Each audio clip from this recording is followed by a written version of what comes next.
Hello all you freedom-loving people. Amid historic snowfalls and more fires in California, Congress passed the Lake and Riley Act and ICE has already deported the first few hundred murderers and rapists. Okay, let's get into it.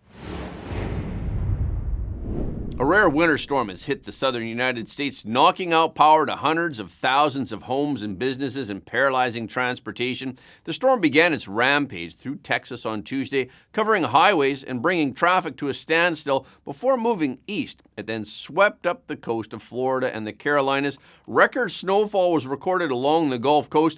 New Orleans International Airport measured 8 inches of snowfall. This is triple the amount that was recorded more than 60 years ago. And the last significant snowfall in the city was 15 years ago.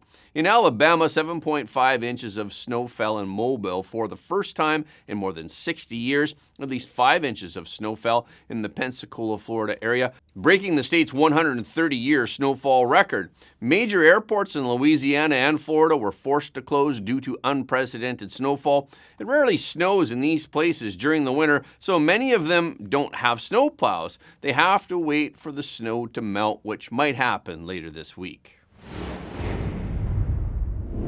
Early on Wednesday morning, a huge and fast-moving wildfire swept through the mountains that are north of Los Angeles. They are now forcing tens of thousands of people to evacuate. According to the CAL FIRE website, this new wildfire occurred near Castaic Lake.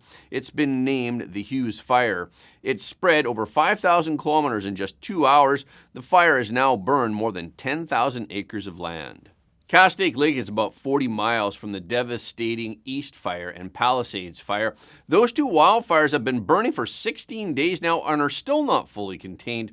Wind gusts in the area were 42 miles per hour in the afternoon, but are expected to increase to 60 miles per hour by the evening, so that will be a challenge for fire suppression as well.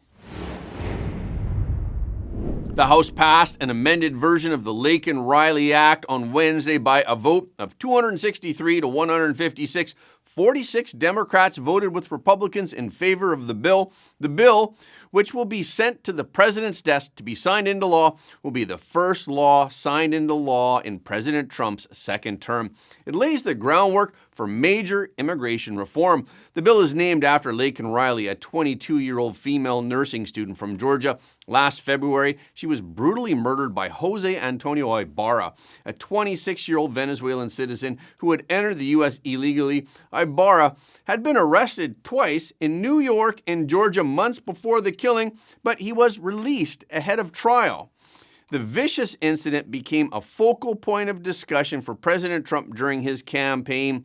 The bill allows ICE to detain illegal immigrants who are suspected of minor offenses, including theft. The bill also gives state attorneys general the power to sue the federal government if they can prove that the state has been harmed by the federal government's failure to implement national immigration policy, and it allows states to sue the Department of Homeland Security for harm that was caused by illegal immigrants to their citizens.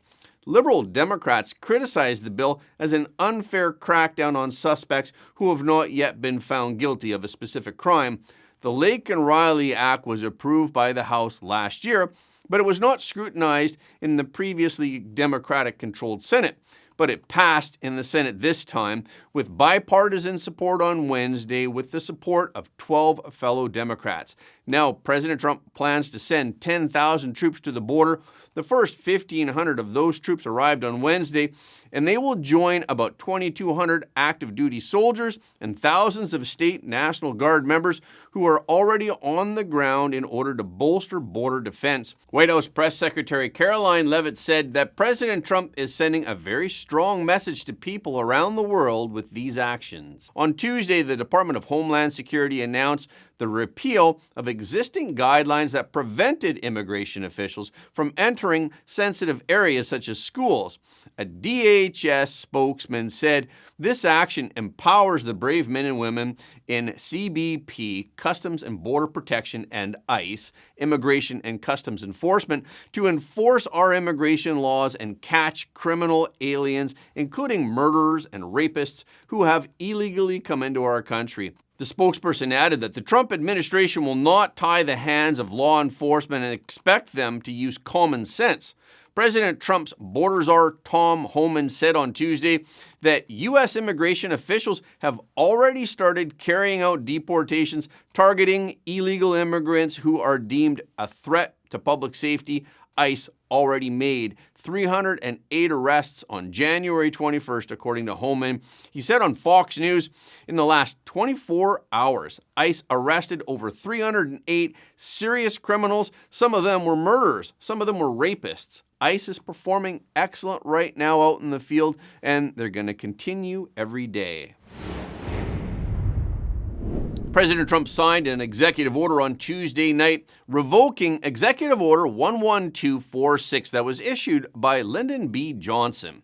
And the order prohibits racial discrimination by all federal contractors and public universities, including DEIs. Lyndon B. Johnson was the 36th president of the United States. He became president when he took over the presidency after the assassination of President John F. Kennedy.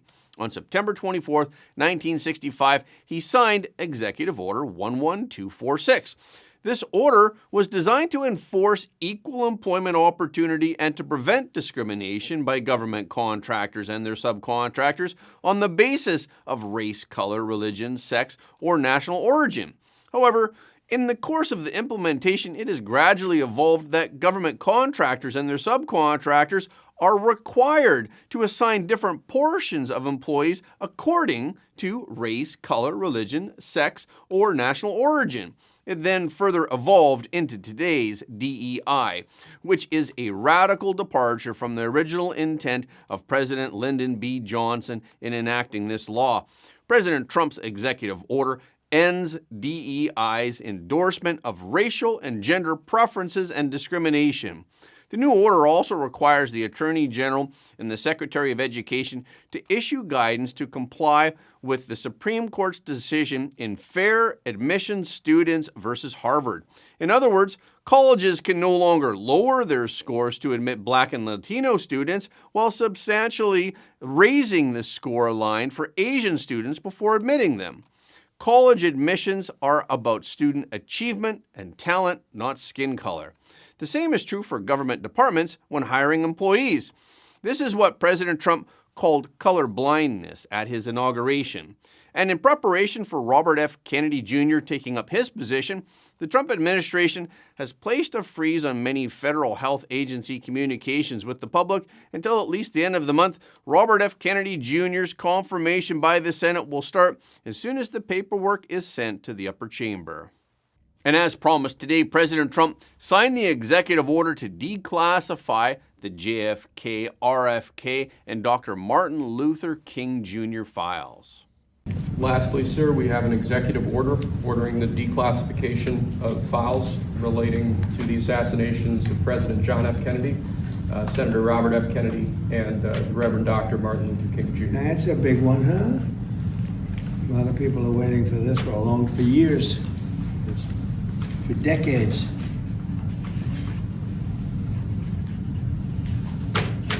And everything will be revealed. Okay? Give that to RFK Jr. Yes, sir. During his election campaign, President Trump repeatedly said in public that he would push for Russia-Ukraine negotiations to end the war. So let's see how things are going now. When asked on Tuesday how soon a ceasefire could happen in Ukraine, Secretary of State Marco Rubio said it was a top priority for the president, so it would begin almost immediately.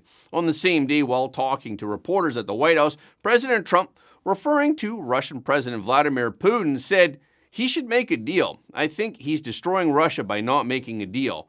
President Trump sees the economy as Russia's weak point. He said, I think Russia is going to be in big trouble.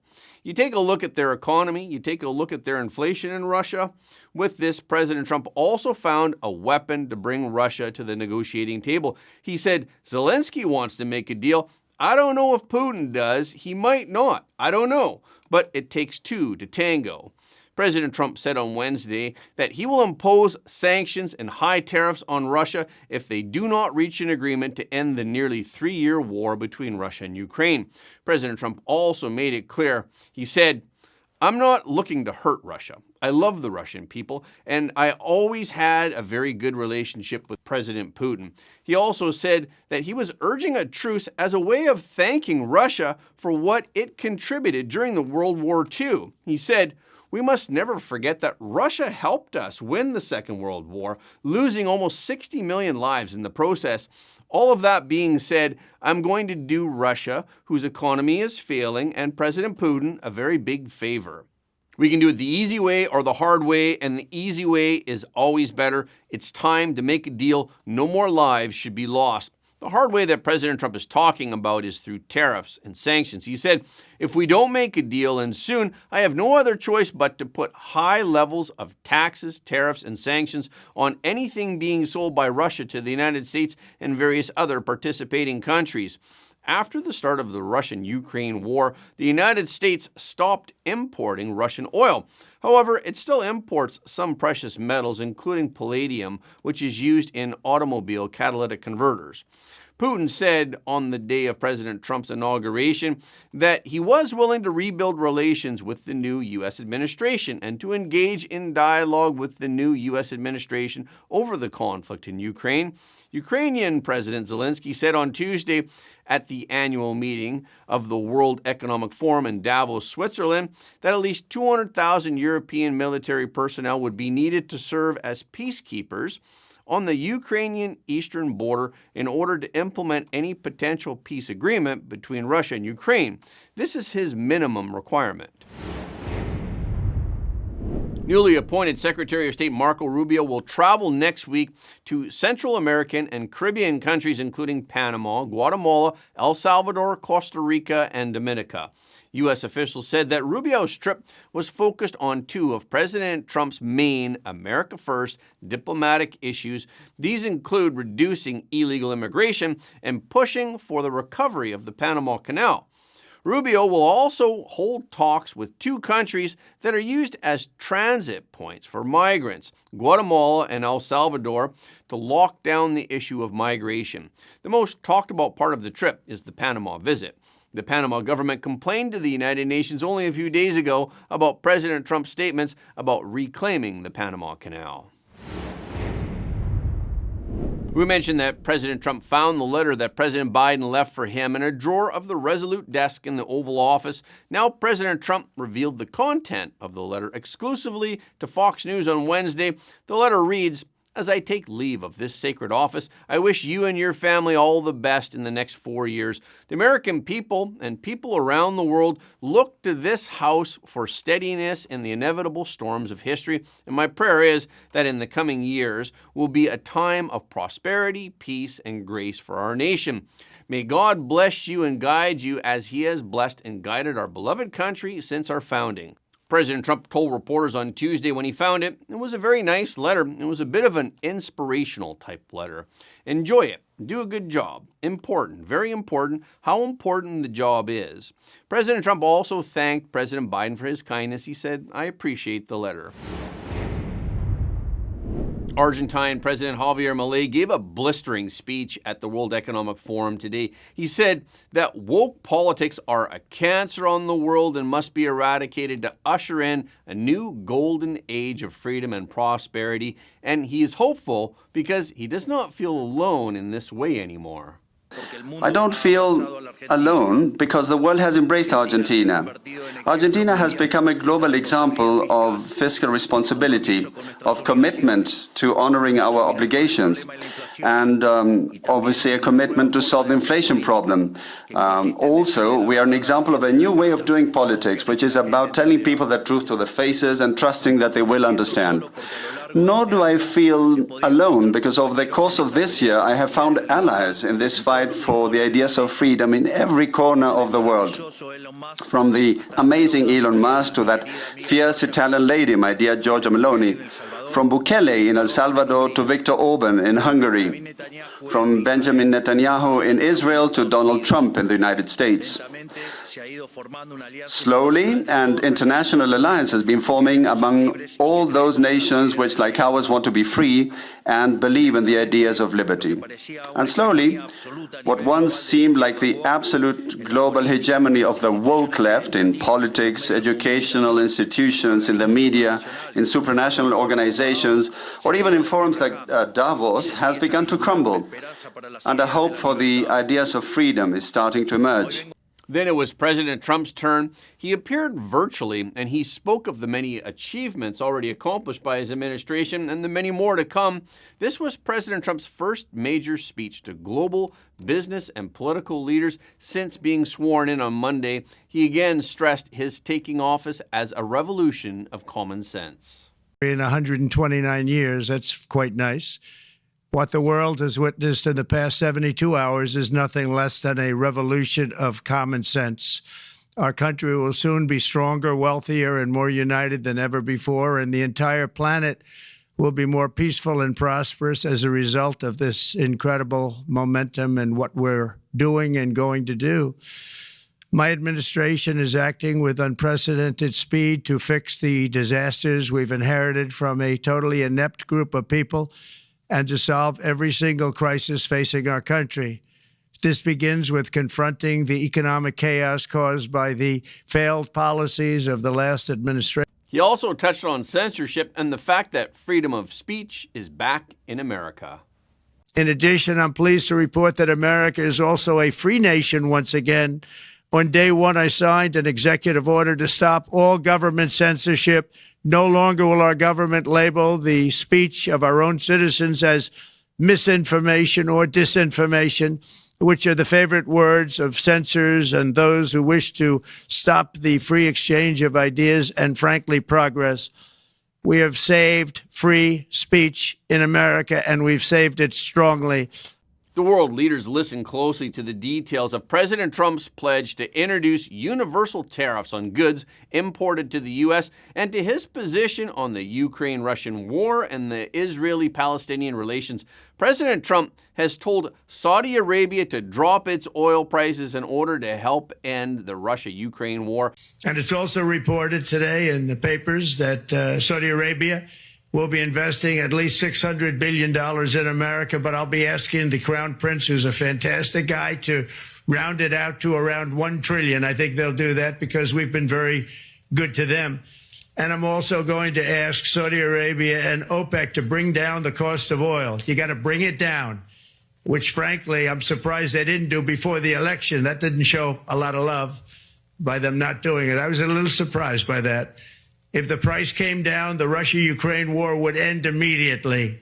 Right now, the price is high enough that that war will continue. You got to bring down the oil price. You got to end that war.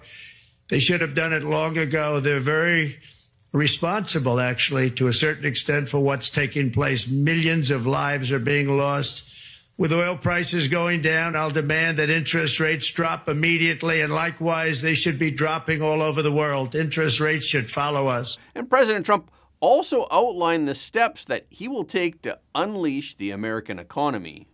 To further unleash our economy, our majorities in the House and Senate, which we also took along with the presidency, are going to pass the largest tax cut in American history, including massive tax cuts for workers and family, and big tax cuts for domestic producers and manufacturers.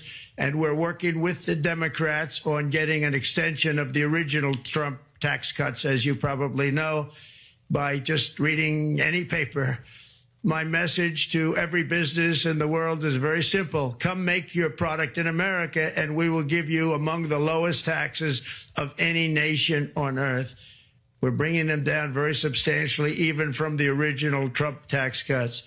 But if you don't make your product in America, which is your prerogative, then very simply you will have to pay a tariff, differing amounts, but a tariff which will direct hundreds of billions of dollars and even trillions of dollars into our treasury to strengthen our economy and pay down debt. Under the Trump administration, there will be no better place on earth to create jobs, build factories, or grow a company than right here in the good old USA. Today, President Trump also signed the controversial executive orders to make the United States the leader in artificial intelligence and in crypto. Make the United States a manufacturing superpower and the world capital of artificial intelligence and crypto. Even though many people don't understand the use of stable coins yet, President Trump said it's going to make a lot of money for the country. And that's a wrap for this episode. Thank you so much for your support of Front Page. Please remember that every like, comment, and share helps more people to see the truth. If you haven't already, please subscribe. And if you have already subscribed, we thank you. But please double check to make sure that you're still subscribed, because some of our audience have reported that they're somehow unsubscribed without their knowledge. We've also heard that some of you don't get notifications of our videos anymore on YouTube. So when you do subscribe on YouTube, please make sure to tap the notification bell as well. Okay, this is our show for today. Thank you so much for tuning in. If you like what you heard today, please don't forget to like this video and share it with your friends and family, because everybody deserves to know the truth.